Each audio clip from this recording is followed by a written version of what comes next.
আসসালামু আলাইকুম। আমরা পড়ছিলাম ক্যালকুলাস অন, আর ক্যালকুলাস অন থেকে আমরা যে চ্যাপ্টারটি পড়ছি তা হচ্ছে চ্যাপ্টার 3 অন্তরীকরণ। তো আমরা এর আগের ক্লাসে টাইপ 1 থেকে 5 পর্যন্ত অনেকগুলো ক্লাস আপনাদের দিয়েছি এবং দুইটা বেসিক ক্লাসও ছিল। তো ওই ক্লাসগুলো যদি আপনি দেখে থাকেন তো আপনি বইয়ের দেখবেন যে প্রায় ম্যাথগুলো আমি করে দিয়েছি, যেগুলো ইম্পর্টেন্ট, যেগুলো পরীক্ষাতে আসে বা পরীক্ষাতে আসার মতো। তো ও ক্লাসগুলো যদি দেখেন বা তাহলে ম্যাথগুলো আপনি করতে পারবেন, এক্সাম হলে ভালো একটা অবস্থা আপনার তৈরি হবে। তারপরেও যদি কোশ্চেন বাই চান্স কমন না আসে, অর্থাৎ আমি যা পড়িয়েছি সেগুলো যদি না আসে, আমি যা পড়িয়েছি সেগুলো তো আসবে, যদি না আসে তারপরেও আপনি যদি আমার ক্লাসগুলো ভালোভাবে দেখে থাকেন তাহলে অবশ্যই করতে পারবেন। কেননা আমরা যে থিওরি বা যে টাইপ ভিত্তিকভাবে করিয়েছি প্রশ্নে তো ওগুলোর ভিতরে থাকবে, ওগুলোর ভিতর না থাকলে ওগুলোর অনুকূলে অনুরূপ থাকবে। আর আপনি যে বেসিক থেকে বেসিক ধারণাগুলো যদি আপনি আয়ত্ত করতে পারেন তাহলে আপনি দেখবেন যে পরীক্ষাতে একটা মানে একেবারে শূন্য খাতা না দিয়ে আপনি লিখে আসতে পারবেন। তাহলে আজকে আমরা যে টাইপ করবো টাইপ 6। এর আগে টাইপ 1 থেকে 5 পর্যন্ত যা করেছিলাম সেগুলো শুধুমাত্র খ বিভাগের জন্য, অথবা বড় প্রশ্নে যদি থাকে তাহলে রোমান সংখ্যার 1 2 3 এরকম ভাবে থাকে। তবে ওগুলো ম্যাক্সিমাম ছোট প্রশ্নে আসে, মানে খ বিভাগ 4 মার্কসের বা 5 মার্কসের জন্য আসে। এখন আমরা যেগুলো করব সেগুলো সাধারণত গ বিভাগে আসে, অনেক সময় খ বিভাগও দেখতে পাওয়া যায়। তবে আমরা টাইপ 6 আর টাইপ 7 দুইটা টাইপ করবো, একটা টাইপ 6 একটা টাইপ 7। এগুলো মূলত ভাইয়া কি বড় প্রশ্নে আসে, আর এগুলো পরীক্ষাতে আসে, একটা করে আসবেই। আপনাকে আমরা এমনভাবে যে প্রশ্নটা আগে দরকার আমরা সেই প্রশ্নটি আগে এখানে লিখেছি, যেটুকু বেসিক আপনার দরকার সেই বেসিকটুকু আমাদের লেখা আছে। আপনি যদি এই ক্লাস থেকে এই টাইপ 6 থেকে পরবর্তী টাইপ 7 এর যতগুলো ক্লাস আমরা দিব, যদি আপনারা আমাদের সাথে লেগে থাকতে পারেন তাহলে দেখবেন যে টাইপ মানে আপনার বইয়ের যতগুলো অঙ্ক আছে একেবারে ইজি। আর আপনি যেভাবেই পড়েন না কেন বা অন্য কোথাও দেখেন না কেন, এই যে এতভাবে ভেঙে ভেঙে আপনাকে কেউ কোথাও দেবে না। তো আসেন আজকে আমরা টাইপ 6 এর প্রশ্নগুলো দেখবো, যে এক্স এর সাপেক্ষে tan inverse √1 - x by 1 + x এর অন্তরক সহগ নির্ণয় করো। তো এইরকম প্রশ্ন এর আগে জাস্ট ডিরেক্ট dy/dx নির্ণয় করতে বলেছিল আমাদেরকে, আর y সমান দেওয়া ছিল, এরকম একটা সিম্পল রাশি ছিল।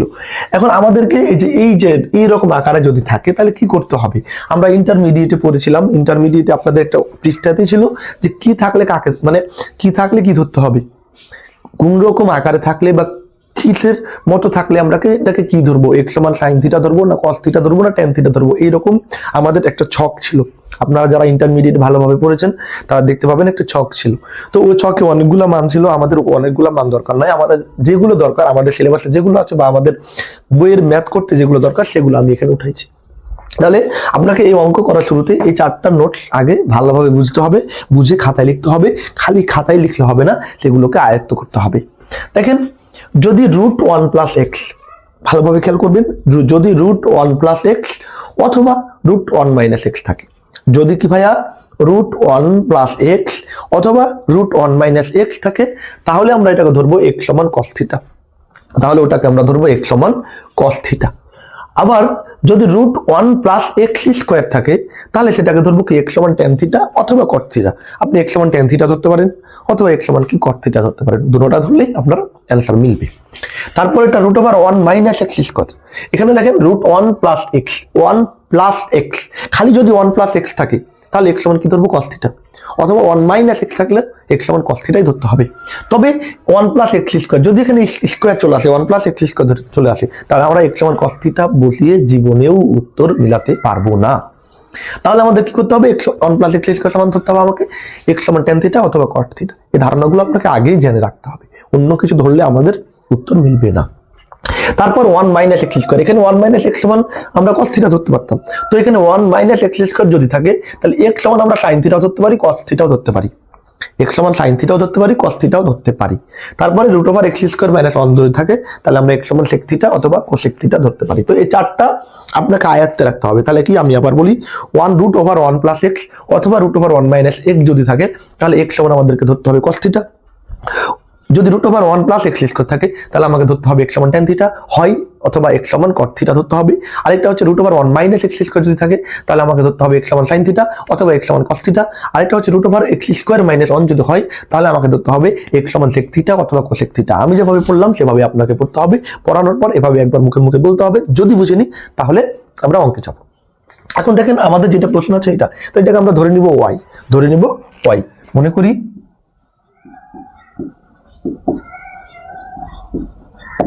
ওয়াই সমান tan inverse root over 1 minus x by 1 plus x. এখন দেখেন এই যে 1 রুট ওভার 1 মাইনাস এক্স, রুটের ভিতর 1 মাইনাস এক্স অথবা রুটের ভিতর 1 প্লাস এক্স থাকলে আমাদের কি ধরতে হবে ভাইয়া? এক্স সমান কস থিটা। এটা আমরা মনে প্রাণে বিশ্বাস আপনাকে করতেই হবে, এই চারটা যদি এরকম থাকে তাহলে এটা ধরতে হয়। তাহলে আমাদেরকে আবার ধরি বা ধরি এক্স সমান কস থিটা। তো এখান থেকে আমাকে থিটার মানটা বের করে দিতে হবে। তো থিটার মানটা বের যদি করি আমরা, তাহলে কসটা এদিকে চলে আসবে। তাহলে আচ্ছা আমি এটাকে লিখি কস থিটা সমান এক্স লিখতে পারবো, কস থিটা সমান এক্স বা থিটা সমান কস ইনভার্স এক্স। থিটা সমান কি ভাইয়া? Cos inverse x. থিটা সমান হচ্ছে কস ইনভার্স এক্স। এই যে থিটা আর কসটা ওদিকে চলে গেলে ইনভার্স হয়ে গেল। এখন আমরা এই জায়গাতে এক্স এর জায়গায় মানটা বসাবো। তাহলে ওয়াই সমান tan inverse root over 1 minus x by 1 plus x. এবার tan ইনভার্স থাকলো, রুট থাকলো, 1 থাকলো, মাইনাস থাকলো। এবার এক্স এর জায়গায় আমরা এক্স এর মানটা বসাবো। এক্স সমান আমরা কত ধরেছি ভাইয়া? এক্স সমান কস থিটা। এক্স সমান কস থিটা, তাহলে এক্স এর জায়গায় আমাদের কি বসাতে হবে? Cos theta. তাহলে যেখানে এক্স আছে এক্স এর জায়গায় আমি কি বসালাম ভাইয়া? কস থিটা বাই নিচেও 1 প্লাস এক্স এর জায়গায় আমি এক্স এর মান বসাবো cos theta. Clear? Just x এর মান বসানো হয়েছে। এবার আমাদের ত্রিকোণমিতিক বিষয়ে ধারণা জানতে হবে, ত্রিকোণ বিষয়ে ধারণা থাকতে হবে। আমাদের 1 প্লাস কস থিটা সমান হচ্ছে 2 কস স্কয়ার থিটা বাই 2। সূত্র মনে রাখতে হবে ভাইয়া, 1 প্লাস কস থিটা সমান হচ্ছে 2 কস স্কয়ার থিটা বাই 2, আর 1 মাইনাস কস থিটা যদি হয় তাহলে হবে 2 sine square theta by 2, 2 sine square theta by 2। Clear? তাহলে এই সূত্রগুলো আমরা ইন্টারমিডিয়েটের এগুলো, তাহলে যদি যারা পড়েননি বা যারা জানেন না তারা এখন জেনে নেন। আমি তো আপনাদেরকে এগুলো বলি না যে ইন্টারমিডিয়েট আপনি পড়েছেন ইন্টারমিডিয়েট থেকে দেখে নেবেন, আমি তো আপনাকে যেটুকু দরকার সেটুকু বোর্ডে লিখে দিচ্ছি। তাহলে 1 প্লাস কস থিটা ভাই আমি সূত্র জানতাম না, তো এখন আমি জানি 1 প্লাস কস থিটা সমান কি 2 কস স্কয়ার থিটা বাই 2, আর 1 মাইনাস কস থিটা সমান কি 2 সাইন স্কয়ার থিটা বাই 2। তাহলে দেখেন এই জায়গাতে 1 মাইনাস কস থিটা, তার মানে কোন সূত্রটা হচ্ছে ভাই বলেন? 1 মাইনাস কস থিটা হচ্ছে 2 সাইন স্কয়ার থিটা বাই 2। তাহলে আমরা জাস্ট সূত্রটা বসাই দেব, tan inverse root over 1 minus cos theta সমান আমি লিখতে পারবো 2 sine square theta by 2 by 1 plus cos থিটার জায়গায় আমি লিখতে পারবো কি ভাই? 2 কস স্কয়ার থিটা বাই 2। তাহলে 2 কস স্কয়ার থিটা বাই 2 সমান tan ইনভার্স রুট, এবার এই 2 আর এই 2 কেটে গেল, আমরা কাটাতে পারি। এখন দেখেন সাইন স্কয়ার থিটা বাই 2 আর কস স্কয়ার থিটা বাই 2, তো আমরা এটাকে কি করতে পারি? এই যে স্কয়ার রুট কেটে দিতে পারি, আমরা তো জানি স্কয়ার রুট কেটে যায় তাই না? তাহলে এই স্কয়ার আর রুট যদি কেটে যায় তাহলে থাকে কি ভাইয়া? সাইন থিটা বাই 2 বাই এই স্কয়ার আর রুট যদি কেটে যায়, কারণ রুট তো দুটোর উপরই তাই না? তাহলে স্কয়ার আর রুট কেটে গেলে হবে কি ভাইয়া? Cos theta by 2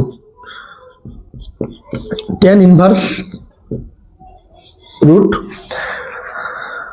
R sorry root আর হবে না তাই না? আমরা তো রুট স্কয়ার কেটে দিলাম, রুট আর হবে না।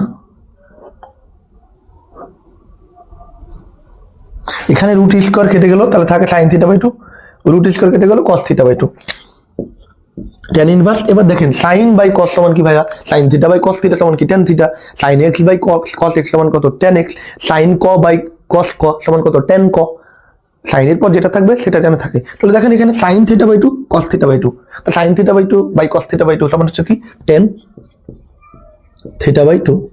এবার দেখেন tan ইনভার্স আর tan কেটে যায়, tan ইনভার্স আর tan কেটে যাবে তাই না? tan ইনভার্স আর tan কেটে যাবে, এগুলো তো আমরা জানি।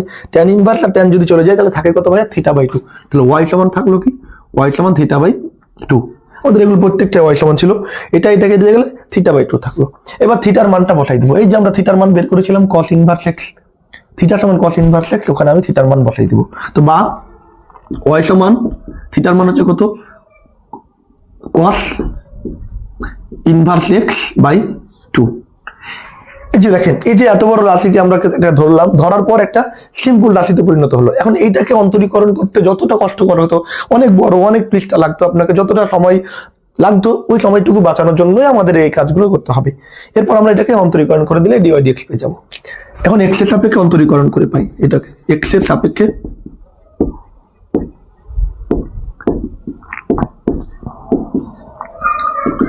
অন্তরীকরণ করে পাই। আমি যদি এক্স এর সাপেক্ষে এটার অন্তরীকরণ করি, তো ওয়াই এটাকে অন্তরীকরণ করে যদি করি, তাহলে ddx y ddx cos inverse x by 2। তো এক্স এর সাপেক্ষে ওয়াই এর অন্তরীকরণ করলে পাবো কি ভাইয়া, dy dx। আর এই যে এক্স এর সাপেক্ষে এটার অন্তরীকরণ যদি করি, তো এক্স এর সাপেক্ষে অন্তরীকরণ করা মানে কি, এক্স বাদ দিয়ে বাকিগুলোকে ধ্রুবক চিন্তা করা। তো এখানে নিচে 2 আছে, তাহলে 2টা ধ্রুবক, আর এখানে সামনে কিছু না থাকলে আমরা 1 চিন্তা করবো। তো 1 চিন্তা করবো, তাহলে 1/2টাকে বাইরে টেনে নিলাম, 1/2, নিচে 2 আছে এর জন্য আমরা উপরে একটা 1 নিলাম, কারণ আপনি যদি উপরে 1 না দেন নিচে 2, এটা কেমন দেখায় না, তাই না? তাহলে 1/2, আর আমরা 1/2 কে টেনে নিলাম, তাহলে থাকে কি ddx cos ইনভার্স x। এবার এদিকে dy dx থেকে গেল 1/2, আর cos ইনভার্স x এর অন্তরীকরণ আমরা জানি, sin ইনভার্স x এর অন্তরীকরণ হচ্ছে 1/√1 মাইনাস x স্কয়ার, আর cos ইনভার্স x এর অন্তরীকরণ হচ্ছে ভাইয়া -1/1 মাইনাস x স্কয়ার। এটা আপনার বেসিক ক্লাসে আমরা পড়েছিলাম, অনেকগুলো সূত্র দেখিয়েছিলাম, ওই বেসিক ক্লাসটা স্ক্রিনশট দিয়ে অথবা ওগুলো নোটসগুলো উঠিয়ে রেখে আমরা এটুকু করে দেবো। এবার অতএব dy dx, এই মাইনাসটাকে আমরা সামনে লিখলাম, 1 আর 1 গুণ করলে 1/2√1 মাইনাস x স্কয়ার, এটাই আনসার। তাহলে যে x এর সাপেক্ষে এত এর অন্তরের সহগ হচ্ছে এটা।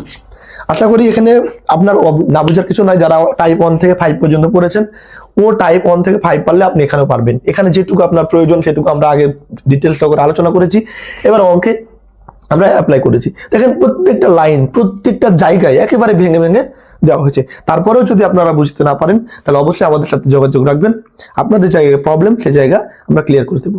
তাহলে আজকে এখান পর্যন্তই, এর পরবর্তীতে অন্য কোনো ক্লাস নিয়ে আপনাদের সামনে হাজির হবো। সেই পর্যন্ত সবাই সুস্থ থাকবেন, ভালো থাকবেন, আল্লাহ হাফেজ।